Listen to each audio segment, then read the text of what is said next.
adalah gembalaku, takkan kekurangan aku. Ia membaringkan aku di padang berumput. Saudara-saudaraku yang terkasih, selamat pagi. Salam jumpa lagi dalam Sabda Siap Saji Rabu 20 November 2024, hari biasa pekan ke-33. Mari kita berdoa dalam Bapa, Putra dan Roh Kudus. Amin.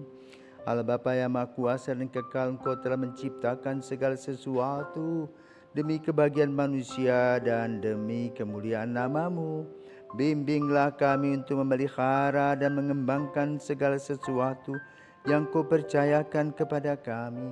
Dengan pengantaran Tuhan kami Yesus Kristus Putra-Mu yang hidup dan berkuasa bersama Dikau dalam persatuan Roh Kudus Allah sepanjang segala masa.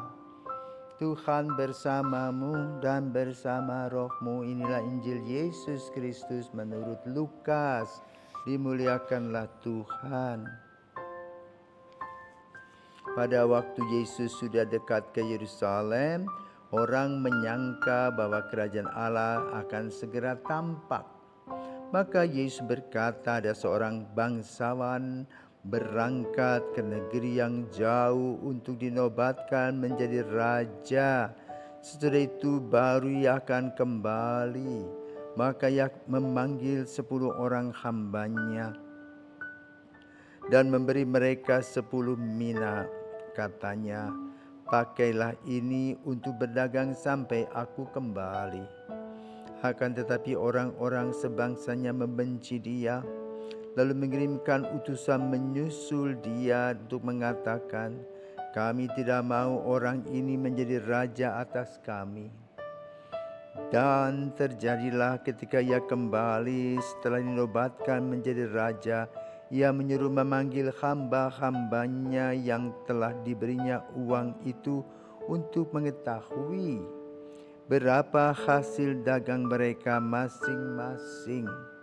Yang pertama datang dan berkata, Tuan, mina Tuan yang satu itu telah menghasilkan 10 mina. Katanya kepada hamba itu, baik sekali perbuatanmu itu, hai hamba yang baik. Engkau telah setia dalam perkara kecil, karena itu terimalah kekuasaan atas 10 kota. Datanglah yang kedua dan berkata, Tuan, mina Tuan telah menghasilkan 5 mina. Katanya kepada orang kedua itu, dan engkau kuasailah 5 kota. Dan hamba yang ketiga datang dan berkata, Tuan, inilah mina Tuan. Aku telah menyimpannya dalam saput tangan, sebab aku takut akan Tuan, karena Tuan adalah manusia yang keras. Tuan mengambil apa yang tidak pernah Tuan taruh, dan Tuan menuai apa yang tidak Tuan tabur. Kata bangsawan itu, hai hamba yang jahat, aku akan menghakimi engkau menurut perkataanmu sendiri. Engkau sudah tahu aku ini orang yang keras. Aku mengambil apa yang tidak pernah kutaruh dan menuai apa yang tidak kutabur. Jika demikian, mengapa uangku tidak kau berikan kepada orang yang menjalankan uang? Maka sekembaliku aku dapat mengambilnya serta dengan bunganya. Lalu katanya kepada orang-orang yang berdiri di situ, ambillah mina yang satu itu dan berikanlah kepada orang yang mempunyai 10 mina itu. Kata mereka kepadanya, Tuan, ia sudah mempunyai 10 mina. Ia menjawab, aku berkata kepadamu, setiap orang yang mempunyai, ia akan diberi. Tetapi siapa saja yang tidak mempunyai, daripadanya akan diambil juga apa yang ada padanya. Akan tetapi semua seteruku ini yang tidak suka aku menjadi rajanya, bawalah mereka kemari dan bunuhlah mereka di depan mataku. Setelah mengatakan semuanya itu, Yesus mendahului mereka meneruskan perjalanannya ke Yerusalem. Demikianlah sabda Tuhan, terpujilah Kristus. Saudara-saudari yang terkasih di dalam Kristus, hari ini Yesus memberikan lagi pelajaran kepada kita untuk berpikir. Sekarang dia membicarakan tentang uang mina. Apakah itu? Uang mina digambarkan sebagai potensi iman, di mana iman harus bertumbuh dan berkembang. Orang yang pertama yang mendapat 10 mina menguraikan sedemikian kerja keras dan mendapatkan 10 mina berikut, yaitu orang-orang yang mengikutinya sebagai pengikut Kristus. Dan kedua pun sama, mempunyai pengikut-pengikut Kristus. Itulah tugas seorang misionaris. Tapi yang ketiga, mandek dia. Dia tidak pernah mewartakan kabar baik, tidak pernah menyapa orang. Dia bersembunyi saja di dalam siputnya. Sehingga imannya tidak bertumbuh dan berkembang, sendiri saja. Tentu pada akhirnya dia akan menyesal karena apa? Segala macam kesempatan yang Tuhan berikan tidak dilakukan. Nah, orang yang mendapatkan 1 mina ini yang kita perlu renungkan, siapakah dia?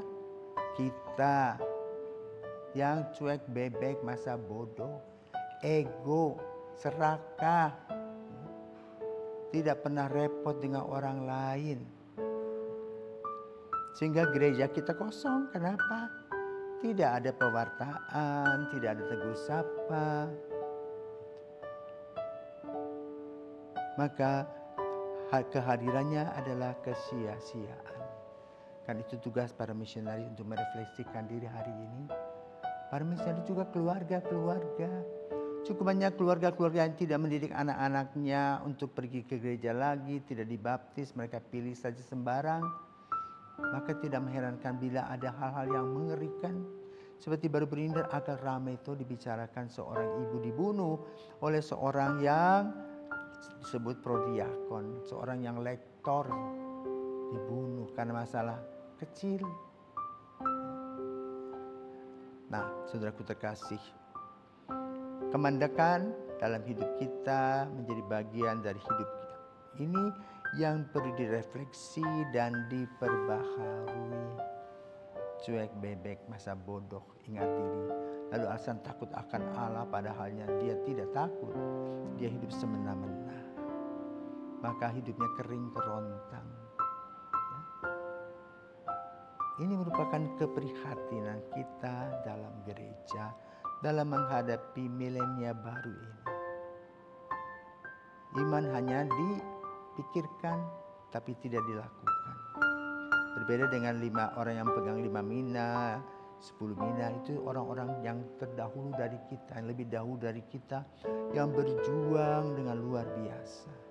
Menanamkan nilai-nilai iman di daerah di mana mereka hadir, sehingga iman itu bertumbuh dalam jumlah umat yang terus bertambah secara signifikan. Tetapi lalu yang kita lakukan adalah masa bodoh. Sifat masa bodoh inilah yang perlu kita kikis habis. Tidak pernah peduli kepada Tuhan, apalagi sesama. Pokoknya hidup itu hanya untuk kenikmatan-kenikmatan saja. Sehingga tidak menghasilkan buah apa-apa. Hadir secara fisik tetapi secara rohani kosong. Maka mari saudaraku terkasih, kita belajar agar kita bisa mengisi hidup rohani kita dengan baik. Dengan perhatikan rambu-rambu yang Tuhan berikan kepada kita dalam kitab suci, entah dalam contoh-contoh perumpamaan, dengan doa-doa yang disampaikan bersama dalam peran Ekaristi. Itulah kehidupan persaudaraan kita. Semoga Tuhan memberkati kita dan kita boleh menghasilkan 10 mina dan juga 5 mina, bukan yang satu yang statis begitu saja. Amin.